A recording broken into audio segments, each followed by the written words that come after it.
Israel యుద్ధ విమానాలు Iran లక్ష్యంగా గుర్తించామాట. ఈ దాడుల శబ్దం పశ్చిమాసియాలో వినిపించిన దాని ప్రకంపనలు మాత్రం ప్రతి భారతీయుడి వంటింటి వరకు తాగుతున్నాయి. ఎలా అంటే ఇది కేవలం రెండు దేశాల మధ్య యుద్ధం కాదు, ప్రపంచ ఆర్థిక వ్యవస్థను ముఖ్యంగా సామాన్యుడి జేబును దెబ్బతీసే ఒక భారీ సంక్షోభం మాట.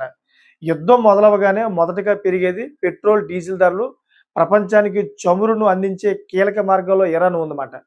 సో యుద్ధం కారణంగా సరఫరా సరుకు నిలిచిపోతే అంతర్జాతీయ మార్కెట్‌లో క్రూడ్ ఆయిల్ ధరలు పెరిగిపోతది విపరీతంగా. సో భారత్‌లో ఇంధన ధరలు ఆకాశాన్ని అంటుకుంటాయన్నమాట. పెట్రోల్ ధర పెరిగితే ఆటోమేటిక్‌గా రవాణా ఖర్చులు కూడా పెరిగి, కూరగాయల నుంచి పప్పు దినుసుల వరకు అన్నింటి ధరలు విపరీతంగా పెరిగిపోతాయన్నమాట. భారతదేశం నుంచి యూరోప్ దేశాలకు ఎగుమతి అయ్యే సరుకులు 80% పైగా రెడ్ సీ మార్గం ద్వారానే వెళ్తా ఉంటాయి.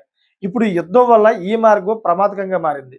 నౌకలు ప్రయాణించాలంటే బీమా ఖర్చులు పెరుగుతాయి. లేదా నౌకలు సుదీర్ఘ మార్గంలో వెళ్లాల్సి వస్తుంది.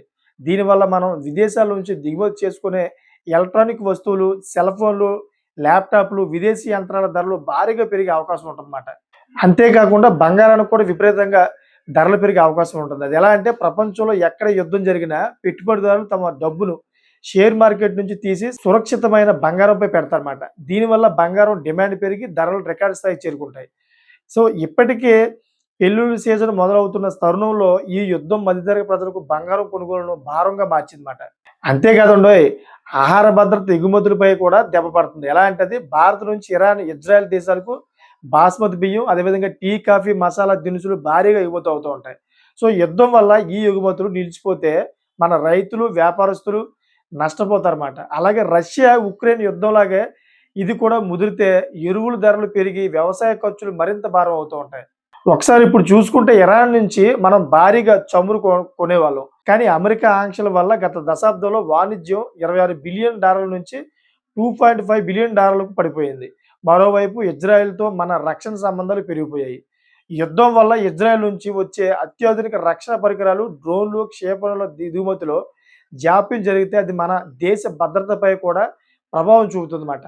యుద్ధం అనేది కేవలం సరిహద్దులకే పరిమితం కాదు.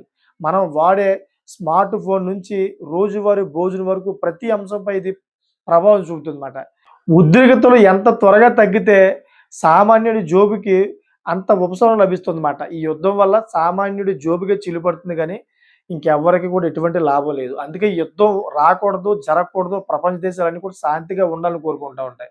సో మీకేమనిపిస్తుందో కామెంట్ చేయండి. అదేవిధంగా నచ్చితే కనుక లైక్ చేసి సబ్స్క్రైబ్ చేసుకోవాలని కోరుకుంటున్నాను. Thank for watching friends.